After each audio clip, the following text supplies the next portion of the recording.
If you start off from Almaty towards the border with China, where tall mountain ranges stand on the horizon over the endless valleys, you will have to bring some very warm clothes with you. As travelers get closer to the chains of central Tian Shan, they reach higher altitudes, entering the land of cold. Ice-cold winds may blow here even in the summer, and large snowflakes start falling from the skies. The weather in the mountains can often change rapidly. They attract clouds like antennas. There were cases where up to half a meter of snow fell in the summer of the central Tian Shan. And in 1955, during the first Kazakhstani expedition to the local highest peak, a sudden storm picked up and brought snow masses so heavy that it broke the tents of the rock climbers who had the height of over 6,000 meters above sea level.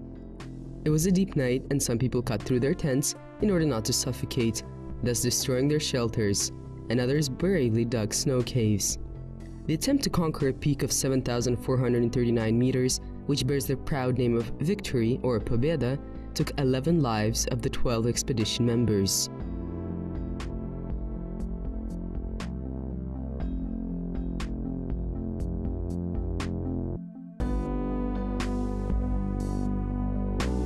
In the 90s, members of the International Association of Mountain Climbers, having analyzed the results of multiple expeditions to the highest mountain in the world, the Himalayas and Karakorum, decided that at such great height, one person cannot be held responsible for another.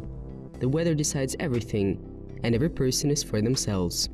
At such great heights, every step is an achievement, and every breath does not deliver enough oxygen.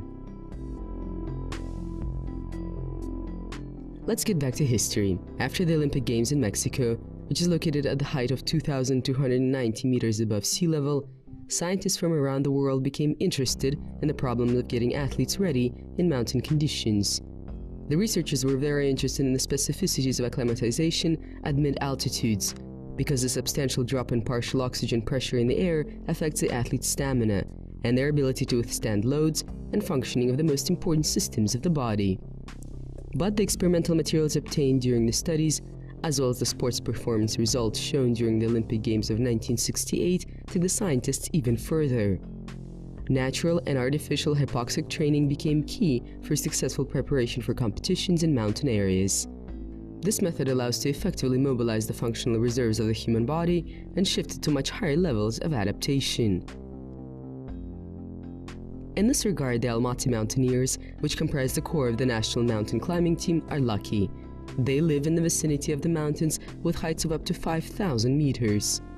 And several hours away from the city are the gorges of the central Tian Shan. 40 to 50 more minutes of a helicopter flight, and the mountain climbers reach the height of 4,000 meters, where they take some time to adapt before the climb.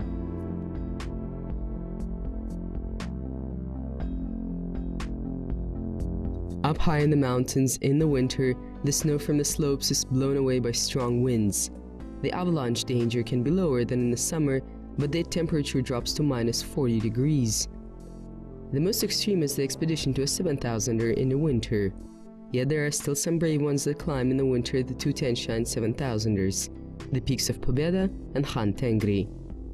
The important role in this situation is played by adapting to the climate and the functional preparation of the athlete. Not many people enjoy spending the summer in the winter conditions, but this particularly helps to expand human capabilities.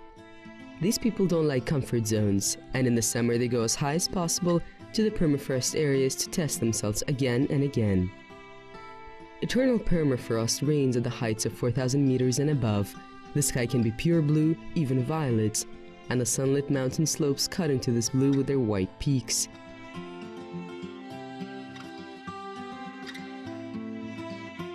Alternating tall mountain ranges and narrow valleys in a latitudinal direction are common for this mountainous area. The ice covers around 1/5 of the total area of the central Tian Shan. A tremendous amount of water is accumulated in the snow and ice. This is the place where mountain rivers start their long way through the mountains and valleys. Boisterous mountain springs, made of millions of water drops released by the ice-melting sunlight, gather into one powerful stream cutting its way through the glacier. It picks up the slow flow, jumps on ancient moraines, moves around giant boulders, the traces of recent glaciation, and drops down like labyrinth, finds its way back to light, expands, gains more power, and turns into a river. The river dives under the fallen stones, sweeping off the fallen trees, grinding the boulders, shifting the pebble stones and sand. And you can cross such a flow on a track only early in the morning, before the sun commands the glaciers to start sending their flows down again. This is how the Bayankol River cuts its way to the bottom of the gorge, which spans for 70 kilometers. The Bayankol Gorge is on the northern macro slope of central Tian Shan. Spacious and forest-covered in its lower part, it remains wide with quite low slopes in the middle. The dirt road leads to the settlement of geologist and Jarkulak Gorge. In some places it is jammed between steep slopes where rocks fall down and a river which starts in a glacier of the Sarajaz Range. Those are large glaciers covering the slopes of the Marble Wall and the peaks Bayankol and Western. These glaciers have 5 and 6,000ers. The Marble Wall, peaks Plateau, Pogranichnik, Karlpao, Kazakhstan, Bayankol, Semyonova, and a peak of 11. Having passed one of the passes, you can get to the glacier in northern Inilchek and get closer to the northern wall of the peak Khantengri, where mountain climbers set their base camp.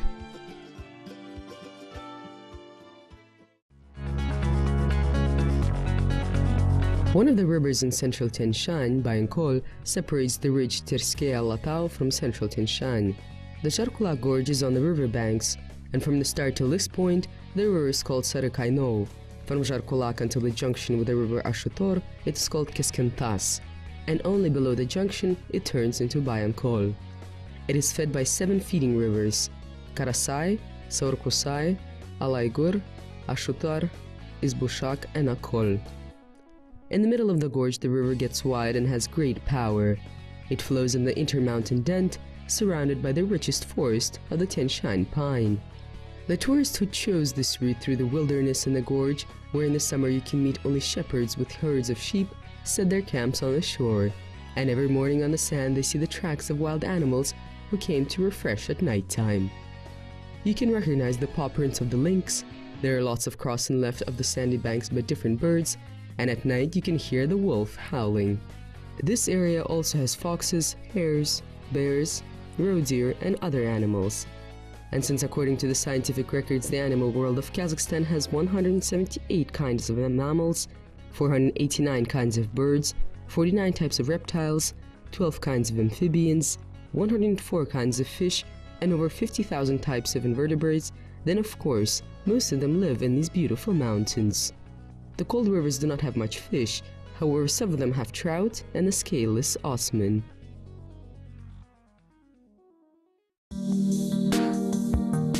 But let's forget about fishing and get back to the mountains. The peak Marble Wall is in close proximity to Khantengri. The peak is located in the east-west ridge and is the northernmost 6,000er of the Tian Shan. It is 6,261 meters high. This massive mountain is seen from the Kagentykes Dent.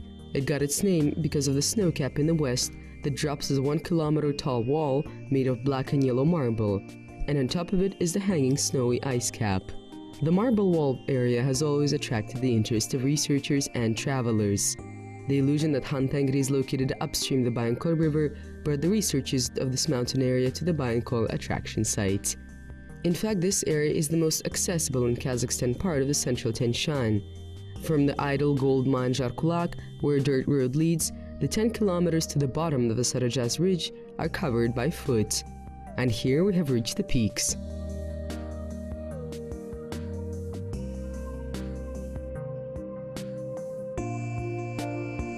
Once again, let's turn to history. In 1946, the All-Union Committee of Physical Education and Sports, under the Council of Ministers of USSR, arranged a rock climbing expedition to the Tian Shan, or more exactly to the Marble Wall Peak. In the first half of the 19th century, some scarce data on the mountain land were gathered together and organized by Ritter and Humboldt. The first scientist who managed to reach the start of the Sarajaz River for the purpose of research was the famous Russian geographer Pyotr Semyonov. In the middle of the 19th century, he came to the shores of the Issyk-Kul River and became the very first European to see the panorama of the local mountains. After spending the winter, the scientists made a horseback expedition deep into the mountain land, and almost in a matter of 2 years, the map had new geographical names and symbols. He composed the first orography map of the mountain land in the form of ridges, gathered samples of mountain rocks, and identified the geologic structure of the Sky Mountains. As a result of his travels in 1856 to 1857, he described the existing glaciers, identified the height of the snow border, marked the lack of volcanic activity. For his scientific work, he got the addition Tienshansky to his last name. The in-depth study of Central Tianshan's geography started after these expeditions, and one more white spot disappeared from the world map. And so the area of Han Tengri Massif was studied by Gottfried Metzbacher in 1902 to 1903. His expeditions were carried out with the support of the Russian Geographic Society. Metzbacher set a goal to identify the exact location of Han Tengri, which was considered to be the highest peak of the mountain system, as well as its connection to the surrounding ridges. The scientists passed the Bayankol River Valley and tried to reach the bottom of Han Tengri, but the path was blocked by a tall snow ridge. Not the pyramid of the Master of the Sky, but another high peak that was dropping sharply in the form of a powerful wall. It stands tall above the glacier at 2,000 meters, and Metzbacher named it the Marble Wall. As a result of his studies, the traveler came to the conclusion that the marble wall that he saw from the Bayankol Valley is a central knot of ridges. According to his scheme, the mountain ridges spread out in different directions, from the top in the form of a fan. In 1935, the Soviet mountain climbers, led by Levin, tried to climb the top of the marble wall, but had to turn back at the height of 5,000 meters because of the glacier. The expedition of 1946 set a goal to reach the highest point, identify and fill the missing information on orography and glaciation of the area. The expedition included 10 Moscow mountain climbers, led by an associate of the Academy of Science, Professor August Letovet. The participants had different measuring tools. They had to do a test climb during which they had acclimatized to the high altitude. The climb to the marble wall was successful despite the storms. And when the participants came back down to the base camp, they had a short rest.